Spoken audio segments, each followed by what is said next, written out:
At a family barbecue, my wife's brother sneered and said, "If you vanish tomorrow, no one would even notice." Everyone burst out laughing, except me. I just raised my drink and smirked. We'll see. That night, I packed my things and disappeared. 2 months later, they're who's forgotten now. I, 34M, was the joke at a family barbecue. 2 months later, they're begging me to come back. The smell of charcoal and cheap beer hung thick in the August air that afternoon. I stood near the grill, beer in hand, watching my wife laugh with her mother about something I wasn't privy to. Her brother stood nearby, already 3 drinks deep by the looks of it, holding court with the usual crowd of relatives who treated these gatherings like some sacred tradition. I'd learned to make myself small at these things. 15 years of marriage had taught me that much. Show up, smile, nod when appropriate, and let them have their moment. I was the outsider who'd married in, the guy who didn't quite fit their mold. Her family had money, not rich, but comfortable in that upper-middle-class way that breeds a particular kind of entitlement. I came from nothing, built my own business from the ground up, and somehow that made me lesser in their eyes. Her brother caught my eye from across the yard and grinned. That wasn't good. He had that look he got when he was winding up for something. He raised his voice loud enough for everyone to hear and asked if I was enjoying myself. I said I was fine, just taking it easy. He laughed and said that was my problem. I was always just taking it easy, just existing in the background. Then he paused for effect, and everyone quieted down to hear what was coming next. He said if I vanished tomorrow, no one would even notice. The yard erupted in laughter. Her mother covered her mouth, but her eyes crinkled with amusement. Her father chuckled and shook his head. Cousins, aunts, uncles, all laughing. My wife stood there with this frozen smile, not quite laughing, but not exactly defending me either. She looked at me with this apologetic shrug that said, "You know how he is." I didn't know how he was. I'd known for 15 years. I raised my drink, let a slow smile spread across my face, and told him we'd see about that. The laughter continued, but there was something in my tone that made him pause for just a second. Then the moment passed, and someone changed the subject. I stayed another hour, ate a burger, made small talk, acted normal. But something had crystallized inside me during that laughter, something that had been building for years and finally hardened into certainty. That night, after we got home, my wife was getting ready for bed when she mentioned her brother had been drinking too much again. She said I shouldn't take what he said seriously. I told her I wasn't upset. She seemed relieved and kissed my cheek before going to shower.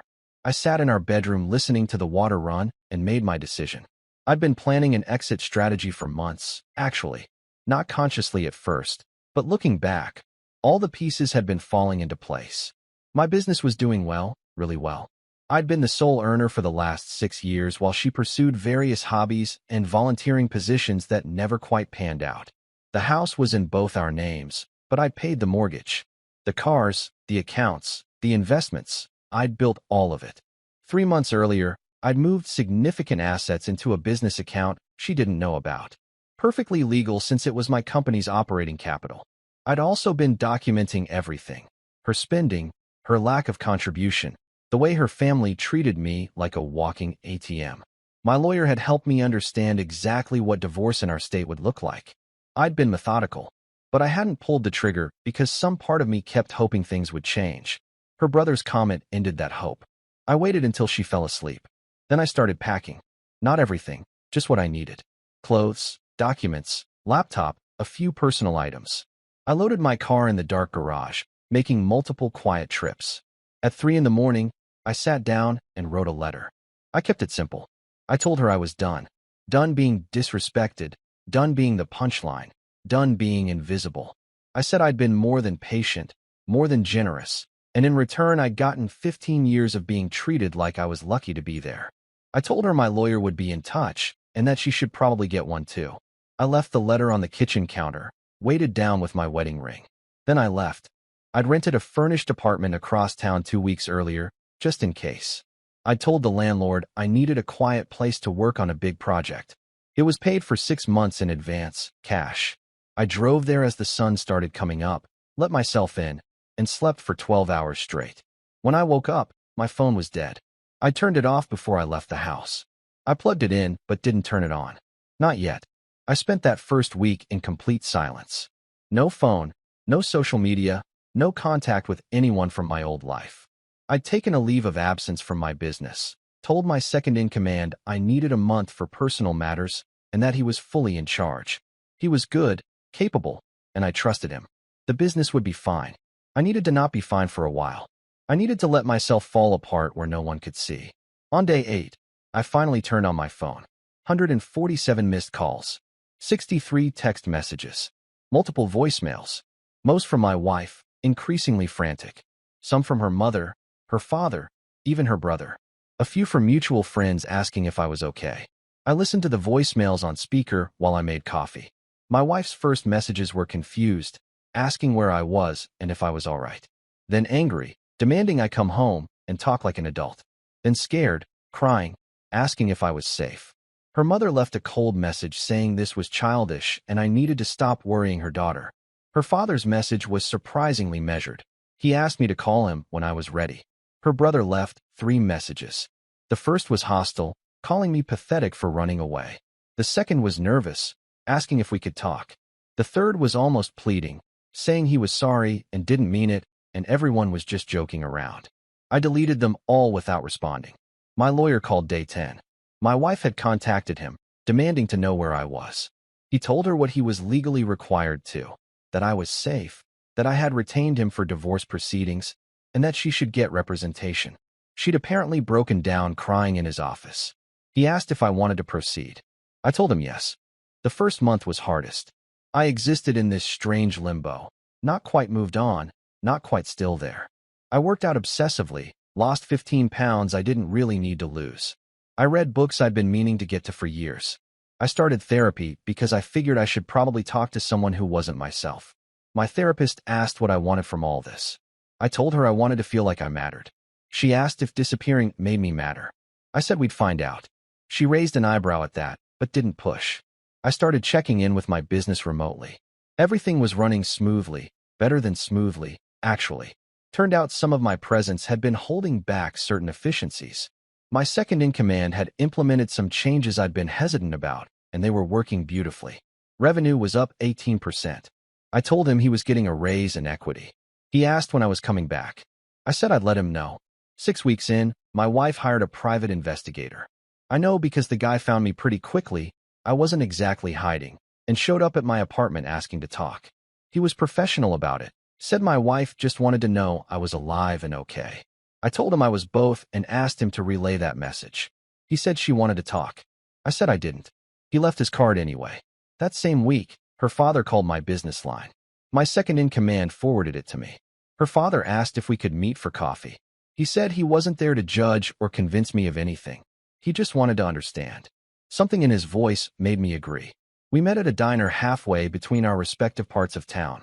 He looked older than I remembered, grayer, more tired. He ordered coffee black and got straight to it. He told me he owed me an apology. Not for his son's comment specifically, but for years of allowing me to be treated as less than. He said he'd watched it happen and told himself it was just family dynamics, just personalities clashing, nothing serious. He said he realized, watching his daughter fall apart these past weeks, that he'd been willfully blind. I asked him what changed his perspective. He said she'd been going through my stuff, looking for clues about where I'd gone, and found notebooks I'd kept. I maintained detailed records for my business, but apparently, I'd also been keeping personal journals. In them, I'd documented every slight, every dismissive comment, every time I'd been made to feel small. Years of it. She'd shown them to her father. He'd read them. He said it was like looking at their family through a stranger's eyes and realizing the stranger was right. I told him I appreciated him saying that, but it didn't change anything. He nodded and said he figured as much. Then he asked if I'd be willing to meet with his daughter, my wife, just once. I said I'd think about it. He left cash for both our coffees and shook my hand before leaving. His grip was firm, but there was something defeated in it. I thought about it for 3 days. My therapist said it was my choice, and whatever I decided would be valid.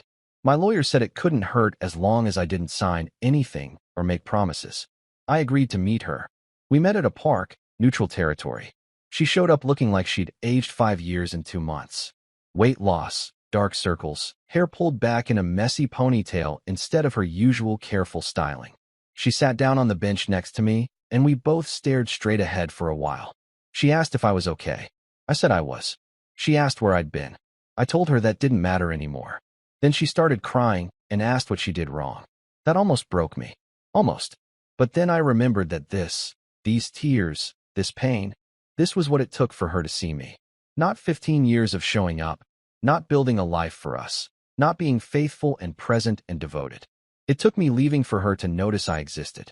I told her that was the problem. She didn't do something wrong in one moment. She'd done nothing at all for 15 years. She'd let her family treat me like garbage. She'd benefited from my work while contributing nothing. She'd never once stood up for me, never once made me feel like I was her priority, never once treated me like an equal partner. She said she was sorry, that she didn't realize, that she could change. I asked her when she'd planned to realize. After 20 years? 30? Or was I supposed to just endure it forever because that's what I did? I endured. She couldn't answer that. I told her my lawyer would send the papers. She grabbed my hand and begged me not to do this, said we could fix it, said she loved me. I pulled my hand away and told her she loved what I provided. She loved the lifestyle, the security, the comfort. She didn't love me. She barely knew me. I stood up to leave and she asked what she was supposed to do now. I told her the same thing her brother said to me, figure it out. Then I walked away. Update 1. 2 months to the day after I left, I got a text from her brother. He'd apparently gotten my new number from someone. I suspected her father. The text was long, rambling, apologetic. He said he'd been going to AA, that he realized he had a drinking problem, and that night at the barbecue he'd been drunk and cruel. He said his sister was a mess. Their parents were fighting about how they'd handled things with me, and the whole family was imploding. He said it was all his fault and asked if I could ever forgive him. I read it 3 times. Then I blocked the number. My lawyer finalized the divorce proceedings. My wife tried to fight for half of everything, but the documentation I'd kept proved she'd contributed essentially nothing financially for years. Her lawyer knew they didn't have a strong case. We settled on her keeping the house, which I'd paid off, and 1 car. I kept the business, my retirement accounts, and most of the liquid assets. It was more than fair given the circumstances. She signed the papers without contesting the final terms. Her father told me later she'd just given up fighting. I sold my stake in the house back to her for $1. Let her have that symbol of our failed marriage. I didn't need it. My second-in-command officially became my business partner. We expanded into 2 new markets. Revenue doubled in 4 months. Turned out I worked better angry. I started dating someone I met at a business conference. She was brilliant, funny, ambitious in her own right. She asked about my divorce on our 3rd date.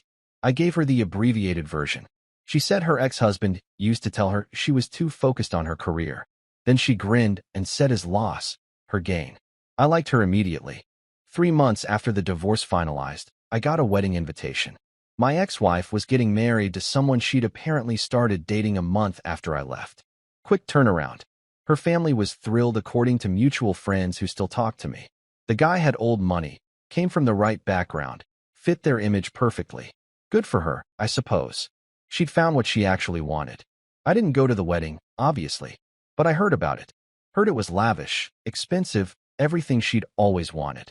Heard her brother gave a toast about how happy he was she'd found someone who truly appreciated her. The irony wasn't lost on me. Update 2. 6 months after I left, her father called again. I almost didn't answer, but curiosity got the better of me. He told me his daughter's new marriage was already struggling. Turned out old money came with old expectations. Her new husband expected her to be a particular type of wife, decorative and deferential. She was miserable. She'd told her father she'd made a mistake, that she'd married him to prove something to herself and maybe to me.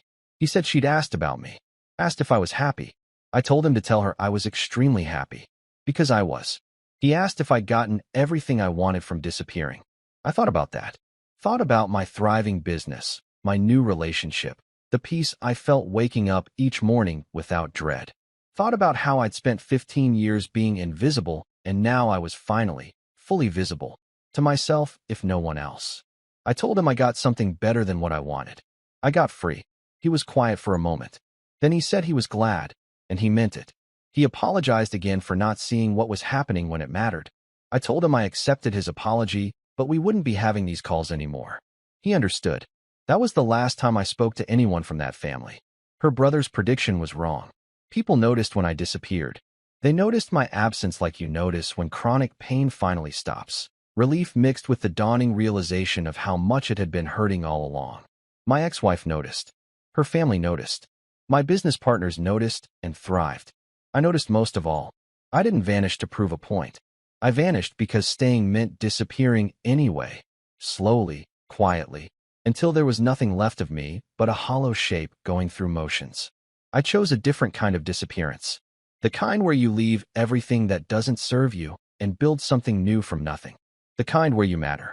Some nights I still think about that barbecue. The laughter, the casual cruelty, the way 15 years of quiet devotion meant nothing against one afternoon's entertainment. I think about the man I was, standing there with a beer in his hand, smiling through disrespect because he thought that's what love required. I don't miss him. I don't miss them either. People ask sometimes what happened to my marriage. I tell them the truth. I left. They usually want details, want to understand what broke us. I keep it simple. She needed someone to be small so she could feel big. I needed to be seen. Those things couldn't coexist. Now I run a successful business with a partner who respects me. I date someone who challenges me and celebrates me in equal measure. I have a life that's mine, built on my terms, answerable to my standards, measured by my satisfaction. Her brother was right about one thing. I did disappear. But I'm the only one who knows where I went. And I'm never coming back.